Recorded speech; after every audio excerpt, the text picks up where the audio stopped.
अस्सलाम वालेकुम dear students. हमने लेक्चर फर्स्ट जो है काइनेटिक थ्योरी ऑफ गैसेस का पढ़ा था। लेक्चर सेकंड की ओर हम मूव करेंगे, लेकिन उससे पहले मैं थोड़ा सा ब्रीफ कर देता हूँ कि हमने लेक्चर फर्स्ट में क्या पढ़ा था। तो हमने सबसे पहले काइनेटिक थ्योरी ऑफ गैसेस में चेक किया था कि हमें हमारा सिलेबस क्या है, मीन्स हमें कौन कौन सी चीज़ें इसमें पढ़नी है। उसके बाद हमने स्टार्ट किया था इंट्रोडक्शन से, और इंट्रोडक्शन में हमने क्या कहा था।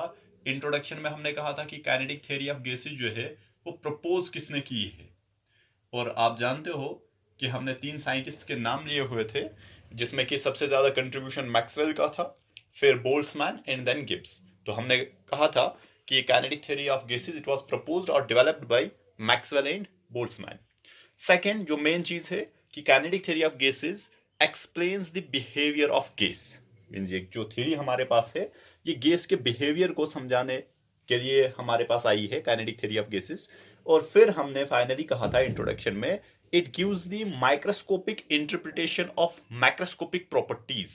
गैस एज अ होल जो एक सिस्टम होगा, जिसको कि हम थर्मोडायनेमिक सिस्टम बताएंगे, एज अ होल गैस उसकी कुछ प्रॉपर्टीज होंगी पूरे सिस्टम की, जिनको कि हम मैक्रोस्कोपिक प्रॉपर्टीज बताते हैं, जो कि हमने थर्मोडायनेमिक्स में डिस्कस किया था। जैसे कि प्रेशर ऑफ अ गैस होता है, वॉल्यूम, टेम्परेचर, ये मैक्रोस्कोपिक प्रॉपर्टीज हैं। Means gas as a whole, as a system आप लोगे और उस सिस्टम का आप टेम्परेचर, प्रेशर एंड वॉल्यूम बता सकते हो। उन चीजों को माइक्रोस्कोपिक इंटरप्रेट करना मींस कि based on the constituent particles, how the constituent particles interact with each other, वहां से macroscopic means temperature, pressure and volume को समझाना थर्मोडायनेमिक सिस्टम का। That is what we called, it gives the microscopic interpretation of macroscopic properties. ये हमारे पास kinetic theory का जो है, हमने इंट्रोडक्शन देखा था कि कुछ ऐसा होने वाला है। फिर हमने सेकंड जो है आइडियल गैस इक्वेशन हमारे सिलेबस में थी, कि हमें आइडियल गैस इक्वेशन देखनी थी। तो उसके लिए हमने कहा था कि सबसे पहले आइडियल गैस होती क्या है। और अभी जो हमने नहीं पढ़ा, जो कि आज हम डिस्कस करने जा रहे हैं, कि एक ऐसी गैस जो कि सभी postulates kinetic theory of gases को स्ट्रिक्टली ओबे करेगी, फॉलो करेगी, such gas is known as ideal gas. और इतना भी बता देता हूं, आज ही हम देखेंगे कि कोई भी गैस जो है हमारे पास आइडियल नहीं है। मींस कोई भी गैस आपको strictly kinetic theory of gases के सभी पोस्टुलेट्स को फॉलो नहीं करेगी। लेकिन अभी भी हम आइडियल की बात करेंगे, कि एक ऐसी गैस जो कि सभी postulates, kinetic theory of gases के सभी पोस्टुलेट्स को strictly obey करेगी, that is what we called ideal gas.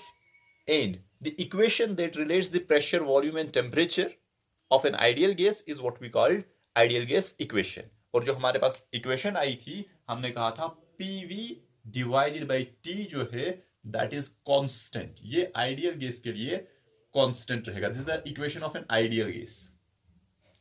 फिर उसमें हमने मेन चीज जो है ये कांस्टेंट को डिस्कस किया था। इस कांस्टेंट का जो नाम है, इसको कहा जाता है गैस कांस्टेंट। ठीक है। और हमने कहा था कि गैस कांस्टेंट जो है वो डिपेंड करेगा nature and the amount of gas पे।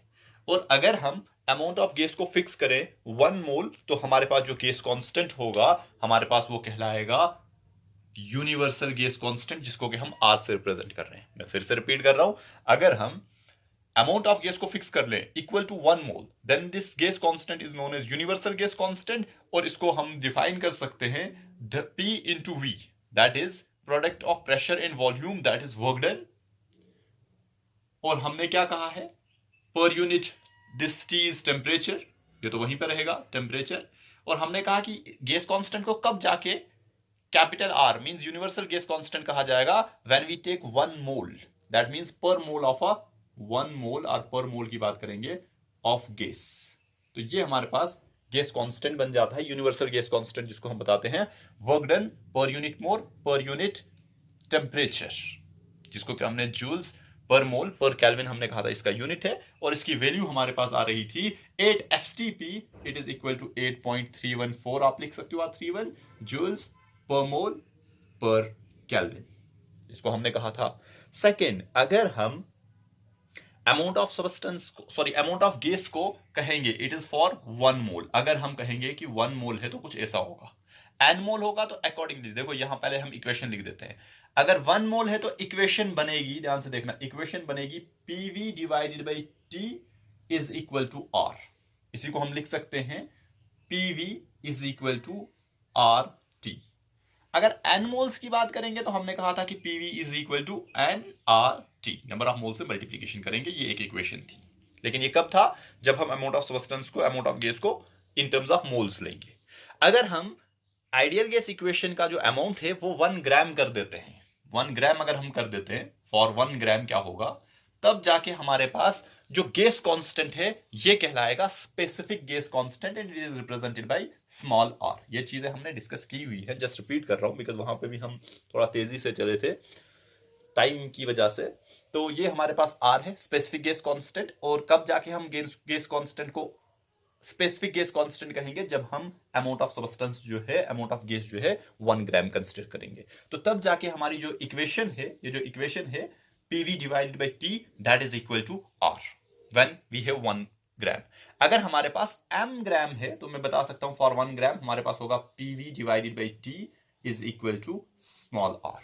और अगर हमारे पास m ग्राम्स हैं तो यही इक्वेशन जो है ये बन जाएगी PV इज इक्वल टू, इस T को अगर मैं इधर लूं तो mR एंड कैपिटल T, ठीक है, m ग्राम्स के लिए।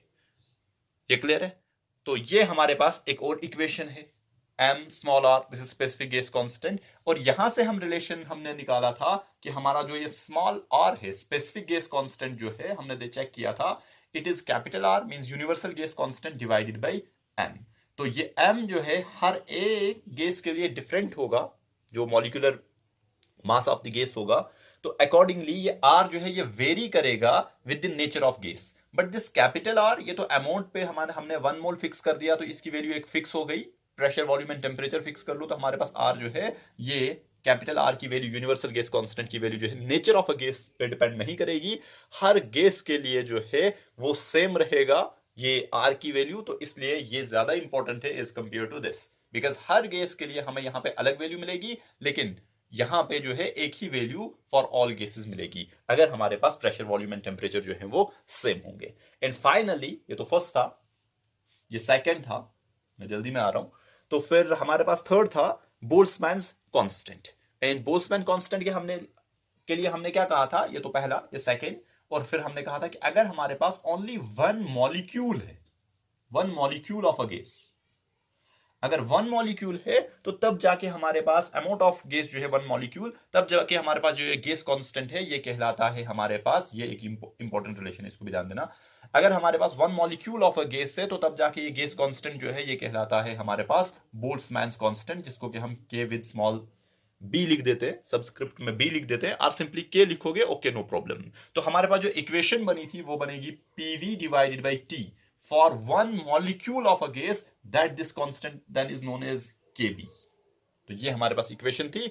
For n number of molecules अगर हम बात करेंगे तो हमारे पास अकॉर्डिंगली n Kb T बन जाएगा। अगर हमारे पास n नंबर ऑफ मॉलिक्यूल्स हैं, 1 मॉलिक्यूल नहीं, n नंबर ऑफ मॉलिक्यूल, तो हमारे पास बन जाएगा PV divided by T is equal to capital N number of molecules Kb। Hope कि ये चीज आपको क्लियर हुई थी। This is our Boltzmann constant, this is specific gas constant and this is universal gas constant. और ध्यान देना, ये केमिस्ट्री में भी आप डिटेल में पढ़ोगे ये सभी चीजें, और मैं भी सभी चीजें बताई जाएगी या नहीं, लेकिन ये तो डेफिनेटली बताई जाएगी, ऑल्दो की बतानी सारी होती है।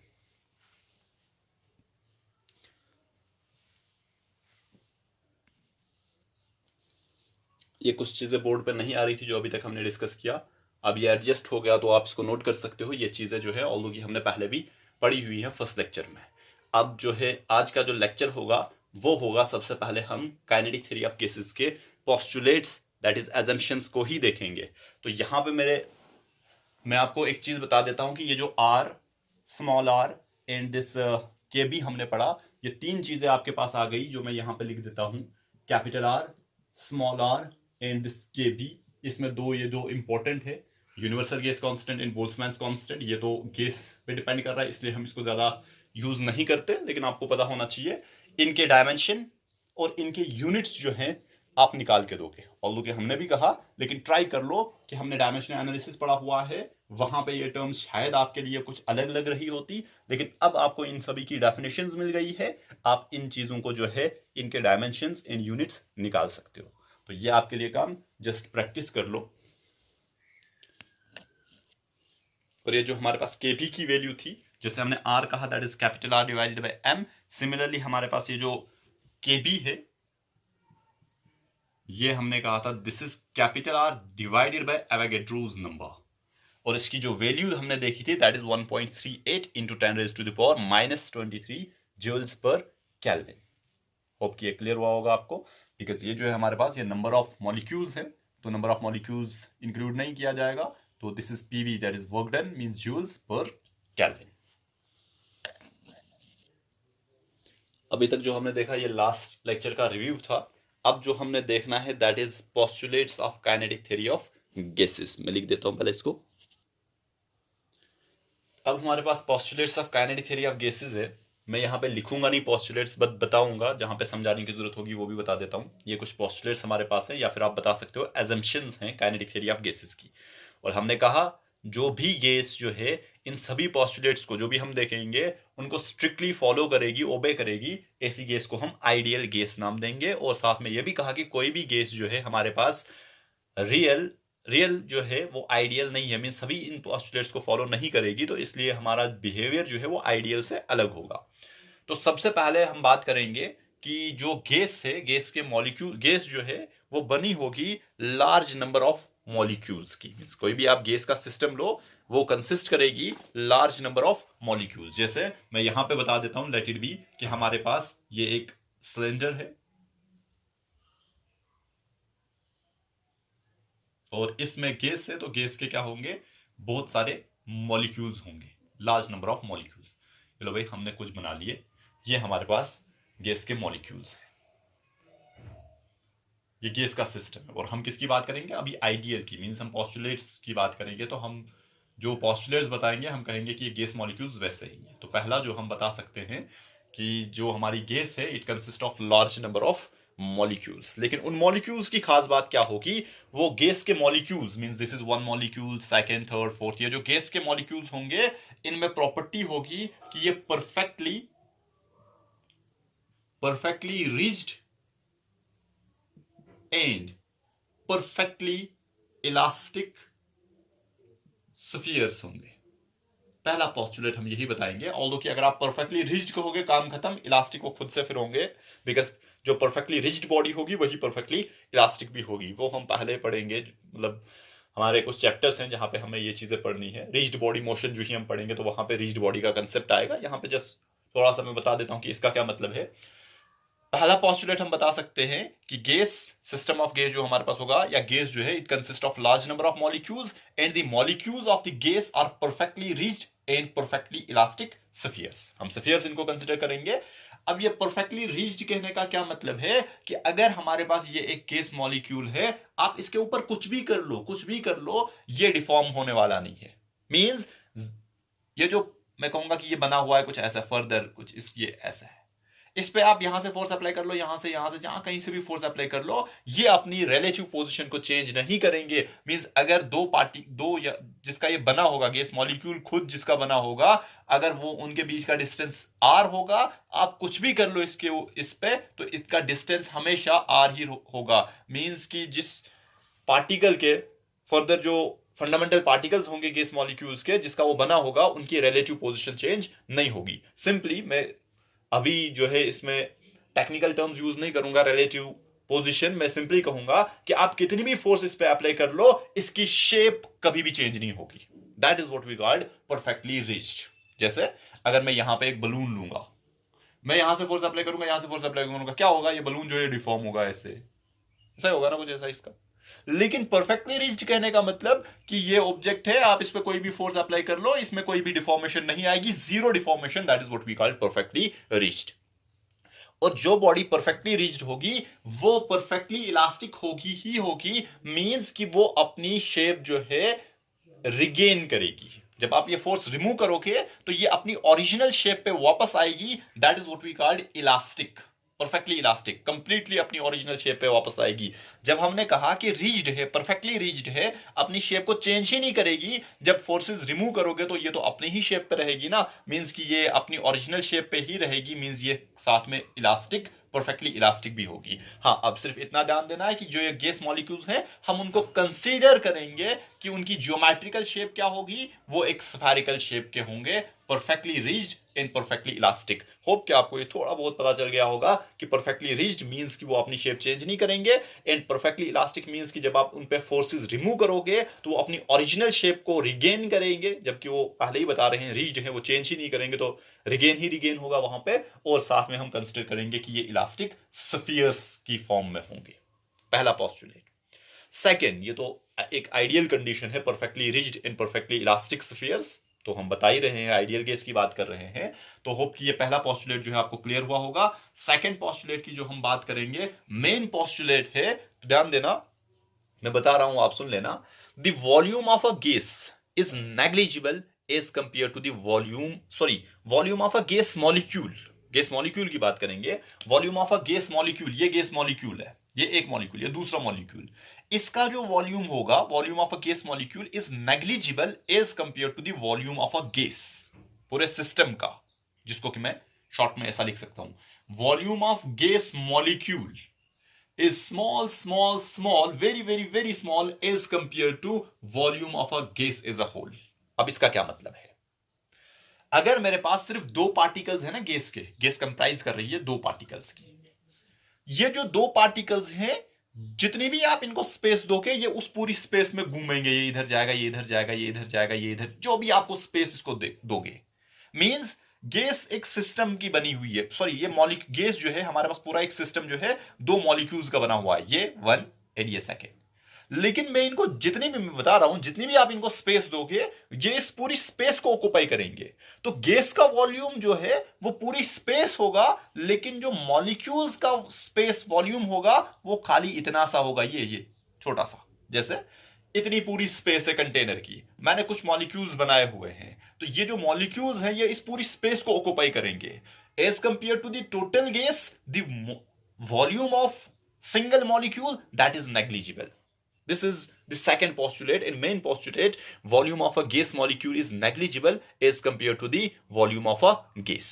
Single molecule का जो volume है, जो space ऑक्युपाई करेगा, that is very small as compared to the total volume of a gas. जो कि मैंने आपको कहा कि अगर आप गैस जो है, गैस को आप ये स्पेस दोगे, कोई गैस है आपके पास, इतनी सी स्पेस दोगे, ओके, ये कुछ मॉलिक्यूल्स हैं, ये इस पूरी स्पेस को ऑक्युपाई करेगा, कभी ये मॉलिक्यूल इधर भागेगा, कभी ये इधर भागेगा, कभी ये इधर भागेगा, पूरी स्पेस को।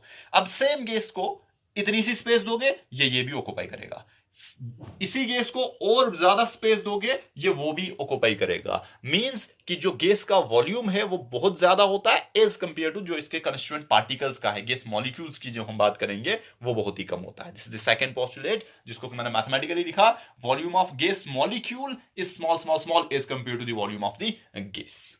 होप कि ये सेकंड पोस्टुलेट भी क्लियर हुआ होगा। थर्ड पोस्टुलेट की बात करेंगे, और जो हम थर्ड पोस्टुलेट बात करेंगे, ये एक तो ये मेन पोस्टुलेट है, दूसरा ये थर्ड पोस्टुलेट, वो इस चीज को समझाएगा कि ऐसा क्यों हो रहा है। And the third postulate is the intermolecular forces between the gas molecules is zero. ध्यान से सुनना कि जो गैस मॉलिक्यूल्स के बीच का जो हमारे पास फोर्सेस होगी वो जीरो होगी। मैं दो गैस मॉलिक्यूल्स को कंसिडर कर रहा हूं यहां पे, ये हमारे पास एक गैस मॉलिक्यूल है, ये दूसरा गैस मॉलिक्यूल है। आपस की जो फोर्स ऑफ इंट्रैक्शन, मीन जिस फोर्स से ये इसको खींचेगा, अट्रैक्ट करेगा, रिपल करेगा, व्हाटएवर, वो हम जीरो लेंगे। मींस इंटरमॉलिक्यूलर फोर्स जीरो ले रहे हैं, मैं नहीं बता रहा हूं नेग्लिजिबल होगी, नेग्लिजिबल रियल गैस, लेकिन आइडियल तो मैं कहूंगा जीरो है ही नहीं, ये इसके साथ इंटरेक्ट ही नहीं कर रहा है। मीन जब ये इसको अपनी ओर खींच ही नहीं रहा है, तो ये अपनी मर्जी से जहां इसकी मर्जी है उधर चला जाएगा। जब इसकी मर्जी से ये जहां मर्जी है वहां चला जाएगा, तो ये बहुत सारी स्पेस ऑक्युपाई करेगा। तो वही बता रहे हैं, तो गैस एज अ होल बहुत सारी स्पेस ऑक्युपाई करेगी, लेकिन गैस का जो मॉलिक्यूल है वो तो इतना सा ही है ना, तो वो बहुत छोटा है as compare to the total gas.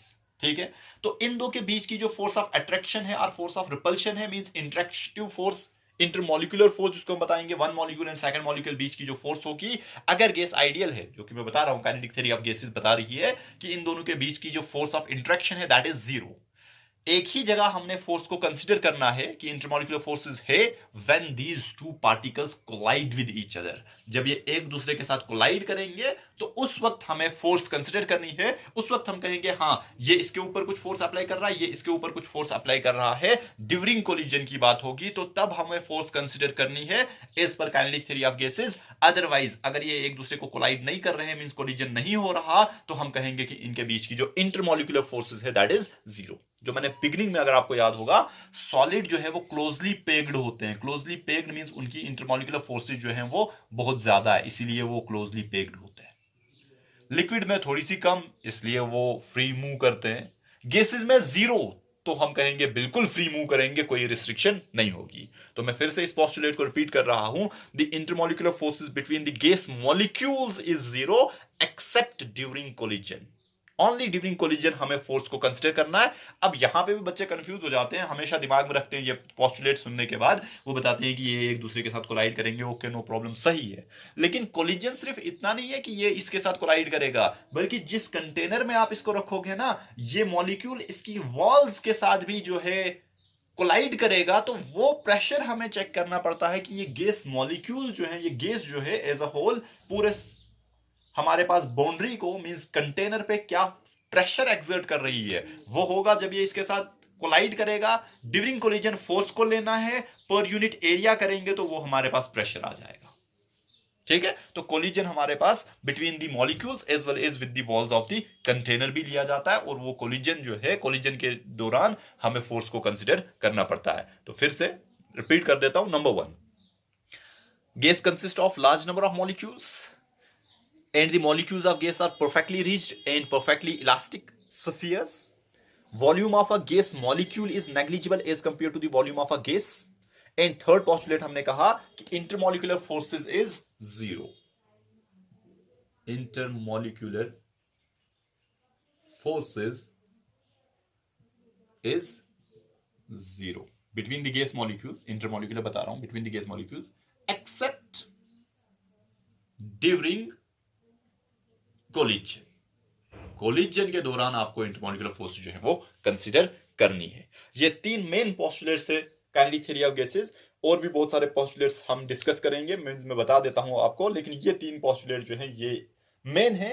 इन्हीं 3 पोस्टुलेट से हमारी गैस जो है वो आइडियल बन जाती है। अब आगे और भी मैं बता देता हूं कुछ पोस्टुलेट जो कि काइनेटिक थ्योरी ऑफ गैसेस बताती है। नेक्स्ट मैं कहूंगा जो हमारे पास डेंसिटी जो है, या पहले कोलिजन की ही बात करेंगे। कोलिजन बिटवीन पार्टिकल्स मींस जो गैस मॉलिक्यूल्स होंगे and with the walls of container is also elastic. जो मैंने अभी कहा कि 2 किस्म के कोलिजन है, एक तो ये पार्टिकल इसके साथ आपस में दूसरा पार्टिकल के साथ कोलाइड करेगा, ओके। यही पार्टिकल जो है वॉल्स ऑफ द कंटेनर के साथ भी, जिसमें आप गैस को रखोगे उसके साथ जो है कोलाइड करेगा, तो वो कोलिजन, ये भी कोलिजन, ये जो आप लोगे और जो वॉल्स ऑफ द कंटेनर्स के साथ कोलिजन लोगे, वो दोनों जो है वो इलास्टिक कोलिजन होने चाहिए। मींस कि हमारे पास collision between gas molecules and with the walls of container, वो कैसा लेना है,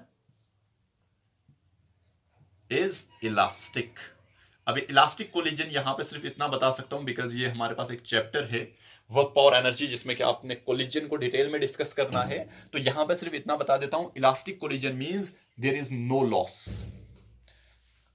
momentum before collision as well as energy, kinetic energy of before and after collision, momentum before and after collision and kinetic energy before and after collision, वो जो है वो conserve रहेगा। Such type of collision is what we called perfectly elastic collision. Means कि वहां पे कोई भी लॉस इन मोमेंटम नहीं होगा, ऑल्दो कि लॉस इन मोमेंटम किसी भी किस्म के कोलिजन में नहीं होता, एंड साथ में एनर्जी, काइनेटिक एनर्जी जो है वो भी कंजर्व रहेगी। सिंपली अभी के लिए इतना कि ऐसा कोलिजन होगा जिसमें कि लॉसेस ऑफ एनर्जी नहीं होगा, इतना आपके लिए अभी के लिए इंपॉर्टेंट है। कोलिजन्स को हमने पढ़ना है वर्क पावर एनर्जी में, डिटेल में पढ़ेंगे उसको। नेक्स्ट जो है ये कुछ पोस्टुलेट्स आगे, नेक्स्ट पोस्टुलेट जो है मैं बताऊंगा, this is first, second, third, fourth and fifth की बात करेंगे। फिफ्थ पोस्टुलेट जो हमारे पास होगा, मॉलिक्यूलर डेंसिटी जो है वो कांस्टेंट होगी। Molecular density, now what is this molecular density of gas is constant. इसका क्या मतलब है? मॉलिक्यूलर डेंसिटी, डेंसिटी तो आप जानते हो मास पर यूनिट वॉल्यूम। लीनियर डेंसिटी तो हम जानते हैं हमारे पास क्या होगा, जो भी मास पर यूनिट लेंथ हम ले लेते हैं। तो यहां पे molecular density means number of molecules per unit volume, number of molecules per unit volume की बात कर रहे हैं। तो number of molecules per unit volume of a given gas that is always constant. अब क्या मतलब है, अगर मैं यहां पे ये लो भाई, यहां पे ये वाला पोर्शन सेलेक्ट कर देता हूं, 1 क्यूबिक मीटर का वॉल्यूम ले लेता हूं। तो जितने नंबर ऑफ मॉलिक्यूल्स यहां पे होंगे, let it be 3 molecules, gas के 3 मॉलिक्यूल्स, और अगर मैं यहां पे भी 1 क्यूबिक मीटर लूंगा तो यहां पे भी मुझे 3 मॉलिक्यूल्स मिलेंगे, यहां पे लूंगा तो यहां पे भी, पूरी स्पेस में जो भी मैं वॉल्यूम अगर फिक्स कर देता हूं तो नंबर ऑफ मॉलिक्यूल्स मुझे हर जगह जो है वो सेम मिलेंगे। That is what we called molecular density of a gas is constant, means number of molecules per unit volume that is always constant in a gas. That is one of the postulate of kinetic theory of gases. Hope कि ये clear हुआ होगा। Next की बात करेंगे हम। बच्चे ध्यान देना, हमारे पास इफेक्ट ऑफ ग्रेविटी जो है वो नेग्लेक्ट किया जाएगा। Another postulate, effect of gravity is neglected, means कि ग्रेविटी का कोई इफेक्ट नहीं रहेगा गैस मॉलिक्यूल्स पे। गैस मॉलिक्यूल ऊपर जाना चाहता है, जाएगा, ओके नो प्रॉब्लम। मैं कहूंगा कि उस पे जो ग्रेविटेशनल फोर्स है towards the centre of earth जो है वो नहीं होगी। तो effect of gravity is neglected then, क्योंकि हम जानते हैं कि हर एक पार्टिकल पे जो है, जो भी अर्थ के ऊपर है या कहीं पे भी है, उस पे एक फोर्स जो है अर्थ अपनी ओर लगाती है। तो for the gas, according to kinetic theory of gases, the effect of gravity on the gas molecule that is neglected, means that is free to move. हम कहेंगे कि गैस मॉलिक्यूल जो है that is free to move, इसलिए हम बता रहे हैं कि effect of gravity is neglected. अगर मैं बात करूं फिर से, जो कोलिजन की बात हो रही थी, तो कोलिजन जो है वो इंस्टेंटेनियस है। Collision is instantaneous. इसका क्या मतलब है collision instantaneous? Means gas molecules आपस में and with the walls of container जो है कंटिन्यूअसली कोलाइड करते जाएंगे। यानी कि एक कोलिजन हुआ फिर 10 मिनट के बाद कोलिजन होगा, नहीं, बार बार कोलिजन होगा। ये वाला पार्टिकल इसके साथ कोलाइड कर रहा है, जैसे मैं मोशन को एनालाइज कर देता हूं। यहां पे ये हमारे पास कुछ पार्टिकल्स हैं, मॉलिक्यूल्स हैं, ये इसके साथ कोलाइड करेगा, ओके, रिबाउंड होगा ऐसे, लेट इट बी। यहां पे एक और मॉलिक्यूल है, इसके साथ कोलाइड करेगा, ये इधर की ओर जाएगा, इसके साथ कोलाइड करेगा, फिर से यहां पे एक मॉलिक्यूल है, इसके साथ कोलाइड करेगा, इसके साथ कोलिजन के बाद इधर जाएगा। मींस ये कंटिन्यूअस कोलिजन है।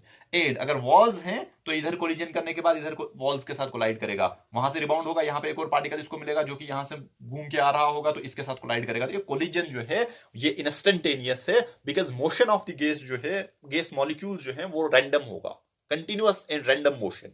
ये नहीं कि किसी पर्टिकुलर शेप में घूमेगा, नहीं।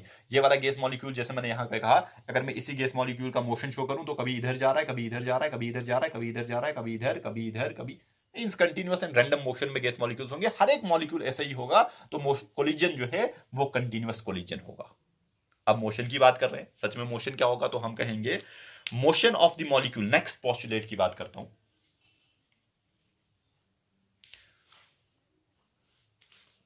मोशन की बात करेंगे तो मोशन ऑफ मॉलिक्यूल जो है, मोशन ऑफ मॉलिक्यूल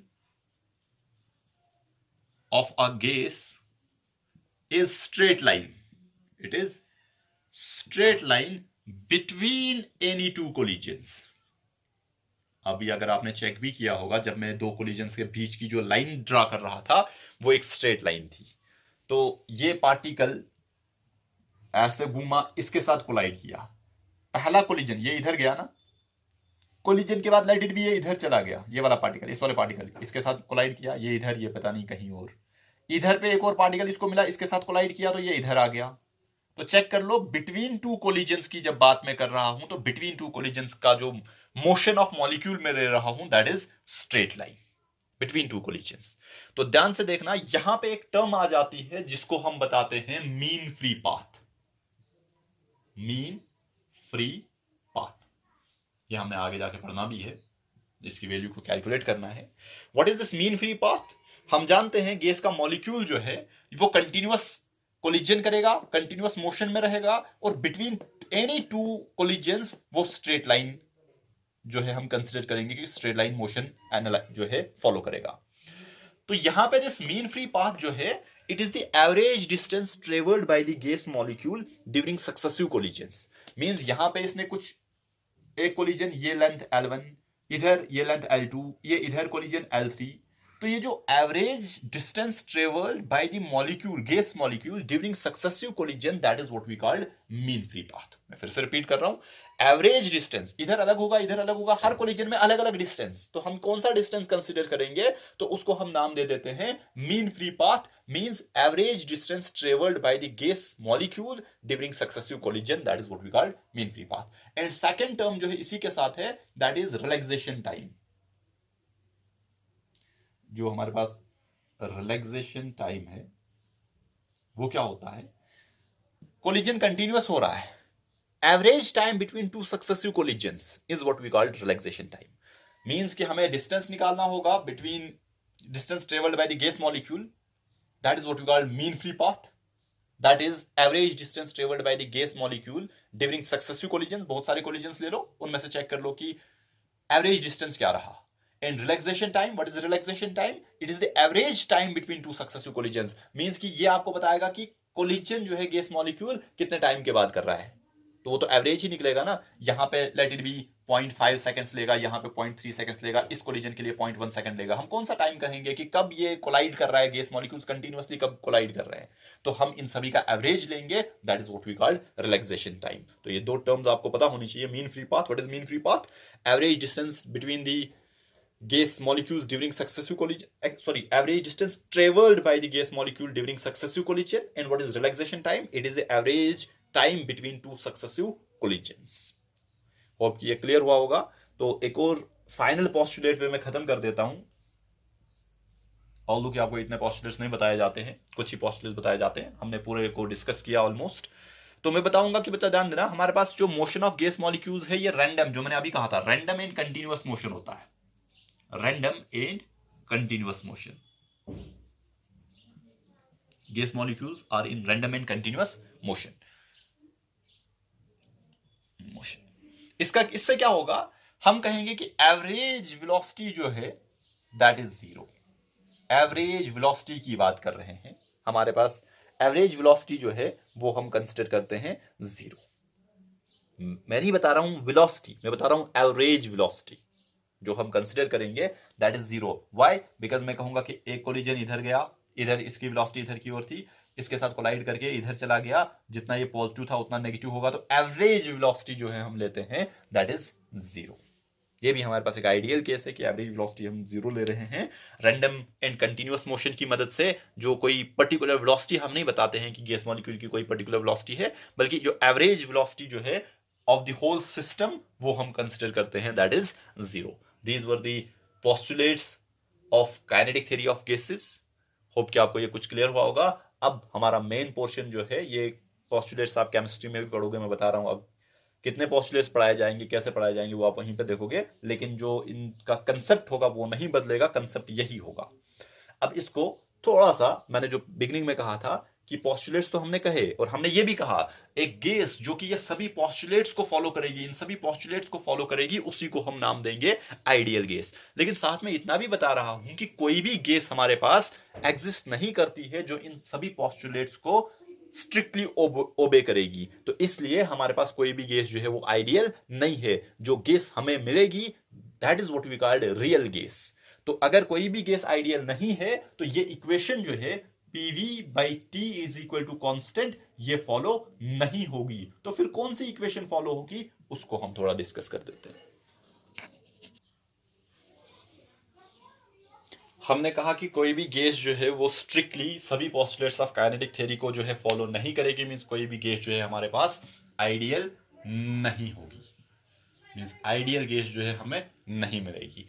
अगर आइडियल नहीं है तो कुछ डिविएशन है, मींस कुछ पोस्टुलेट्स को फॉलो करेगी, कुछ को फॉलो नहीं करेगी, किसी कंडीशन में फॉलो करेगी, किसी कंडीशन में वो पोस्टुलेट्स भी फॉलो नहीं करेगी, तो हम कहेंगे कि there is deviation, means ideal behaviour से हमारे पास क्या होगा, डिविएशन होगा। लिख देता हूं यहां पे डिविएशन, और जब डिविएशन होगा आइडियल से तो हम उसको नाम देंगे रियल। तो इसीलिए आप देखोगे कि हमने लिखा कि real gas equation. Ideal gas मिलेगी नहीं, रियल गैस होगी, मींस कुछ पोस्टुलेट्स को फॉलो करेगी, कुछ पोस्टुलेट्स को फॉलो नहीं करेगी, और वो भी फॉलो करेगी या नहीं करेगी वो कंडीशनल होगा किस टेम्परेचर पे, किस प्रेशर पे फॉलो करेगी, किस पे नहीं फॉलो करेगी, तो अकॉर्डिंगली डिविएशन होगा, हमेशा कुछ ना कुछ डिविएशन होगा, तो हमारे पास गैस जो होगी that is what we called real gas. और जो रियल गैस इक्वेशन है that is given by van der Waals and that is known as van der Waals equation. तो शायद आपने ये इक्वेशन जो है डायमेंशनल एनालिसिस में देखी होगी, मुझे लग रहा है कि हमने देखी होगी। तो ये इक्वेशन क्या है, बिकॉज वहां पे कुछ डायमेंशन हम निकालते हैं। तो equation van der Waals equation means for a real gas जो इक्वेशन होगी वो नहीं होगी, मींस PV is equal to nRT कहो, एमआरटी कहो, या फिर वट एवर जिसको मैं दिखाऊंगा PV divided by T is equal to constant, ये फॉलो नहीं होगा because it's a real gas equation, sorry ideal gas equation, और हमारे पास फॉलो नहीं है। कुछ डिविएशंस होती हैं तो गैस रियल है हमारे पास, तो जो इक्वेशन होगी that is P plus A by V square, this into V minus B, that is equal to R T. This is the real gas equation.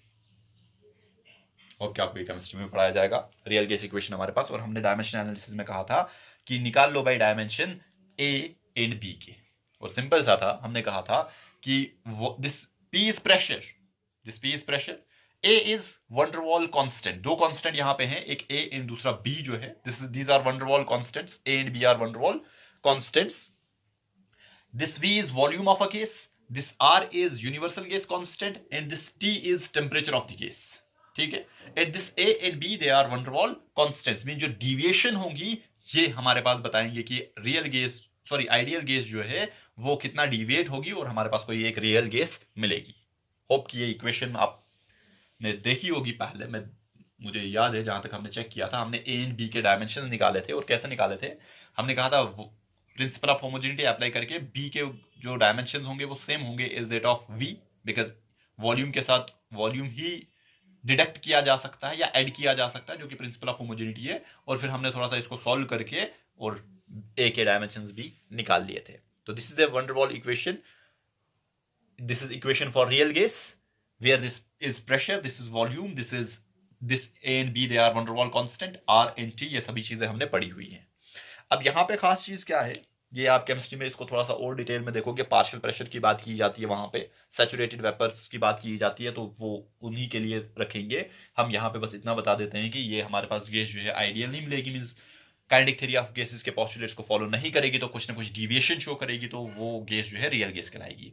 और एक गैस जो कि आप केमिस्ट्री का है हमारे पास पोर्शन, जो कि अप्रोच करती है, मैक्सिमम अप्रोच करेगी आइडियल गैस को, वो हमारे पास हाइड्रोजन है। हाइड्रोजन जो है उसको हम कंसिडर करते हैं कि वो सबसे ज्यादा क्लोज है आइडियल गैस के, आइडियल गैस बिहेवियर करती है। अब यहां पे एक गैस जो है कब टुवर्ड्स आइडियल, रियल तो होगी, ये टुवर्ड्स आइडियल कब मूव करेगी, उसके लिए हमारे पास दो कंडीशंस हैं। कितनी कंडीशंस है? दो कंडीशन। ध्यान से सुनना, हमने दो पोस्टुलेट्स की बात करूंगा। नंबर वन, हमारे पास इंटरमोलिकुलर फोर्सेस जीरो, यही है ना, intermolecular forces zero, okay ideal. And volume जो हमारे पास होगा, वॉल्यूम वो इन्फिनाइट ऑफ अ गैस पूरे सिस्टम का, या मैं कहूंगा जिसको कि हमने वहां पे लिखा था, volume of gas molecule that is small small small as compare to volume of a gas. Means gas जो है पूरे वॉल्यूम को ऑक्यूपाई करेगी, गैस पूरे वॉल्यूम को ऑक्यूपाई करेगी, लेकिन मॉलिक्यूल का वॉल्यूम तो फिक्स है, तो हम कहेंगे कि गैस पूरे वॉल्यूम को ऑक्यूपाई कर रही है, बहुत ज्यादा volume as compare to volume of gas molecule. ये दो पोस्टुलेट्स मेन हैं। तो हम कौन सी कंडीशंस अप्लाई करें ताकि ये दो पोस्टुलेट जो हैं ये सेटिस्फाई हो? अगर ये दो पोस्टुलेट सेटिस्फाई हुए, बाकी पोस्टुलेट समझ लो खुद से सेटिस्फाई हो जाएंगे। ये मैंने कहा था कि मेन दो पोस्टुलेट्स हैं। अब अगर मैं कंडीशन ए बता देता हूं, हाई टेम्परेचर, ध्यान से देखना होता, हाई टेम्परेचर एक, and second very low, very high temperature and very low pressure, ये दो चीजें। हाई टेम्परेचर, जब टेम्परेचर हाई होगा तो गैस के मॉलिक्यूल जो है वो बहुत तेजी से घूमना स्टार्ट करेंगे। मींस आप उनको टेम्परेचर दे रहे हो, मींस उनके मॉलिक्यूल्स में काइनेटिक एनर्जी मिलेगी और वो तेजी से इधर उधर घूमना स्टार्ट करेंगे। एंड साथ में आप लो प्रेशर अप्लाई कर रहे हो, मींस आप उनको बाउंड नहीं कर रहे हो किसी स्पेस में, आप उनको घूमने दे रहे हो, प्रेशर रिलैक्सेशन कर रहे हो, तो उनकी अपनी मर्जी होगी कि वो कितनी स्पेस जो है वो ऑक्यूपाई करेंगे। These two conditions, high temperature and low pressure, आपकी गैस जो है वो टेंड कर रही है towards the ideal behaviour. Means high temperature means gas के मॉलिक्यूल जो है वो फ्री टू मूव होंगे। Free to move means intermolecular forces हम कंसीडर कर सकते हैं 0। एंड सेकंड, जब लो प्रेशर होगा तो volume occupied by the gas जो है वो बहुत ज्यादा होगा as compare to the volume of a gas molecule। तो at these two conditions, at very high temperature and very low pressure, जब ये दोनों conditions हमारे पास अवेलेबल होंगी तो हम कहेंगे गैस जो है वो टुवर्ड्स, मैं नहीं कहूंगा कि आइडियल होगी, वो टुवर्ड्स आइडियल बिहेवियर शो करेगी। मींस रियल गैस जो है वो आइडियल गैस की ओर मूव कर सकती है। मींस वो ज्यादा पोस्टुलेट्स, में ऐसा कहूंगा ज्यादा पोस्टुलेट्स को जो है फॉलो करेगी। तो ये कंडीशन जो है कि हमारी गैस, कोई कहेगा कि कब, what are the conditions for the gas to be ideal? There are two conditions. Number one, at a very high temperature and at a very low pressure. ये दो कंडीशन जो है आपकी gas towards ideal behaviour move करेगी, आपकी real gas towards ideal gas move करेगी। तो ये भी ध्यान देना, ये भी आप केमिस्ट्री में पढ़ोगे। और मैंने रीजन दिया, हाई टेम्परेचर ज्यादा दोगे क्या होगा, मॉलिक्यूलर एनर्जी बढ़ जाएगी। Because what is temperature? Average kinetic energy of the molecules जो हमारे पास है। तो काइनेटिक एनर्जी ज्यादा होगी तो मींस वो फ्री टू मूव होंगे। Free to move means intermolecular force approximately 0। And second, low pressure आप उनको कम दोगे तो वो बहुत तेजी से इधर उधर घूमेंगे और प्रेशर है ही नहीं, जितनी स्पेस उनको मर्जी उतनी ऑक्युपाई करोगे। तो ये दोनों पोस्टुलेट्स अप्रोक्सीमेटली जो है वो वहां पे फॉलो होंगे। और ये तो मेन दो पोस्टुलेट्स है काइनेटिक थ्योरी ऑफ गैसेस के। जब ये दो पोस्टुलेट्स फॉलो होंगे तो मैं कहूंगा कि आपकी रियल गैस जो है वो टुवर्ड्स आइडियल बिहेवियर मूव करेगी at very high temperature and very low pressure. Low pressure पे टेंडेंसी होगी ज्यादा वॉल्यूम ऑक्युपाई करने की, एंड हाई टेम्परेचर पे भी एक तो टेंडेंसी होगी ज्यादा वॉल्यूम ऑक्युपाई करने की, और साथ में इंटरमॉलिक्यूलर फोर्सेस जो है वो 0। जितना दूर लोगे उनको, वो तभी जाके तो दूर चले जाएंगे जब उनमें क्या होगा, उनमें गैस जो स्पेस जो है वो बहुत ज्यादा होगी और उनके अपनी जो है इंटरनल काइनेटिक एनर्जी बहुत ज्यादा होगी। That is high temperature and low pressure की बात कर रहे हैं। तो होप कि ये चीजें आपको क्लियर हुई होंगी। नेक्स्ट जो है हमारे पास pressure exerted by the gas रहेगा।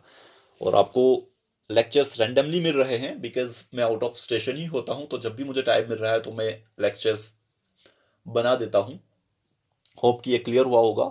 नेक्स्ट हम pressure exerted by the gas की ओर मूव करेंगे जब भी मैं वापस आऊं। Thank you. और लास्ट का अशरा है रमजान का, इसलिए कसरत के साथ दुआ किया करो अपने लिए भी और मेरे लिए भी।